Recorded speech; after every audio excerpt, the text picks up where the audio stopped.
Jahongir aka bahs yutib berdi endi. Real qachon yutadi? Endi bilmadim, qachondir yutar. Qochmasa kelyapti. O'ynayapti. Siz bilan ko'rishimga sababchi bo'lgan joy bu Humo Arena Octagon Ligada ko'rishdik bugun jangida aka. Siz uchun o'zbek jangchilardan, o'sha Octagon Ligada urushadigan jangchilardan 3 tasi eng kuchligi qaysi?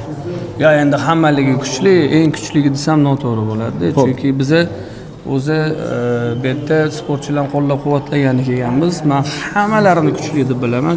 Eng kuchlilari shular bo'ladi. Xo'p, Saturn mana ko'p PR qilyapti. Saturnning PR-lariga nima deysiz, shaxsiy fikringiz? Juda yaxshi sport ichini tushunmayman. San'at sohasidagi Jahongir Otajonov juda ham ko'p PR qilib yoradi. Yo, ijodi yaxshi. PR-larigacha. Yo, endi u o'zini stilida, u o'zini stili, har bir kishining o'zini stili bor. Har bir kishining o'zini fikri bor. Meni o'zimning fikrim bor, o'zim xohlagancha ijod qilaman. Endi muxlislar qanaqa fikr bildirsa, ularning fikri. Hammasini qabul qilamiz. Xo'p, yangi san'at sohasiga kirayotgan yoshlarga nima maslahat berasiz? Ijod qilish kerak, to'xtash kerak emas. Sandan chiqmaydi, sandan hech narsa bo'lmaydi, o'xshamaydi, undan ko'ra boshqa ish qilgan, boshqani foydali ish qilgan degan gaplarga e'tibor berish kerak emas. Blogerlarga nima deysiz?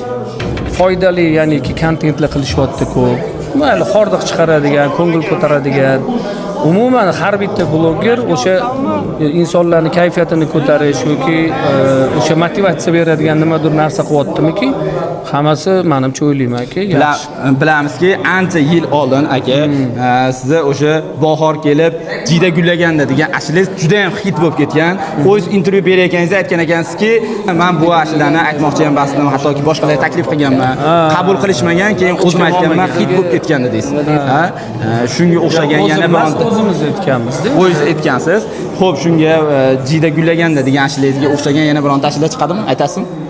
Yo, mana hozir qolamiz, endi ko'ramiz, endi unga o'xshagan qo'shiq chiqib qolar. Bo'ldi aka, sizga katta rahmat. Ketgan vaqtga rozi bo'ling.